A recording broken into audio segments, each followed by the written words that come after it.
नमस्कार आपका हमारे YouTube चैनल पर स्वागत है। आशा करूंगा आप अच्छे होंगे। अब तक भीमराव अंबेडकर आज तक की सबसे बड़ी अछूत राजनीतिक हस्ती बन चुके थे। उन्होंने मुख्यधारा के महत्वपूर्ण राजनीतिक दलों की जाति व्यवस्था के उन्मूलन के प्रति उनकी कथित उदासीनता की कटु आलोचना की।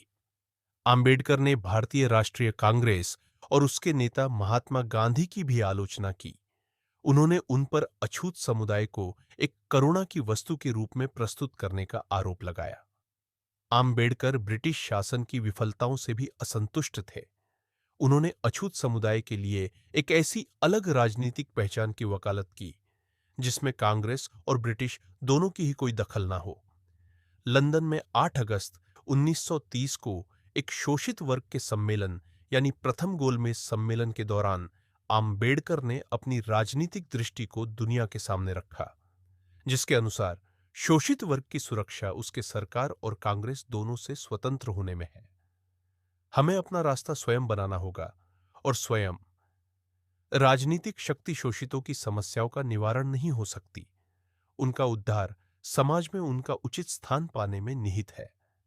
उनको अपना रहने का बुरा तरीका बदलना होगा। उनको शिक्षित होना चाहिए। एक बड़ी आवश्यकता उनकी हीनता की भावना को झकझोरने और उनके अंदर उस दैवीय असंतोष की स्थापना करने की है जो सभी ऊंचाइयों का स्रोत है। आम्बेडकर ने कांग्रेस और गांधी द्वारा चलाए गए नमक सत्याग्रह की आलोचना की। उनकी अछूत समुदाय में बढ़ती लोकप्रियता और जन समर्थन के चलते उनको 1931 में लंदन में होने वाले दूसरे गोलमेज सम्मेलन में भी भाग लेने के लिए आमंत्रित किया गया। वहां उनकी अछूतों को पृथक निर्वाचिका देने के मुद्दे पर गांधी से तीखी बहस हुई एवं ब्रिटिश डॉक्टर आम्बेडकर के विचारों से सहमत हुए। धर्म और जाति के आधार पर पृथक निर्वाचिका देने के प्रबल विरोधी गांधी ने आशंका जताई कि अछूतों को दी गई पृथक निर्वाचिका हिंदू समाज को विभाजित कर देगी।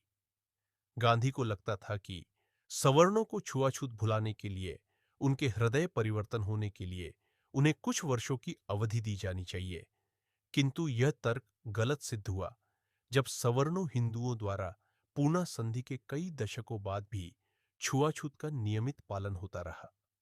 1932 में जब ब्रिटिशों ने आम्बेडकर के विचारों के साथ सहमति व्यक्त करते हुए अछूतों को पृथक निर्वाचिका देने की घोषणा की, कम्युनल अवार्ड की घोषणा गोलमेज सम्मेलन में हुए विचार विमर्श का ही परिणाम था।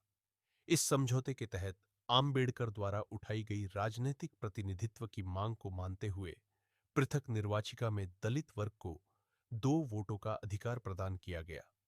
इसके अंतर्गत एक वोट से दलित अपना प्रतिनिधि चुन सकते थे व दूसरी वोट से सामान्य वर्ग का प्रतिनिधि चुनने की आजादी थी।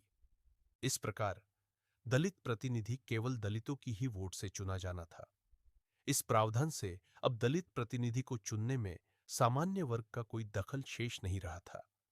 लेकिन वहीं दलित वर्ग अपनी दूसरी वोट का इस्तेमाल करते हुए सामान्य वर्ग के प्रतिनिधि को चुनने से अपनी भूमिका निभा सकता था।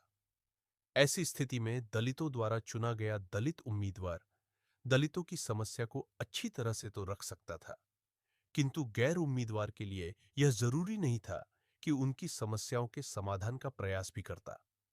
गांधी इस समय पूना की येरवड़ा जेल में थे।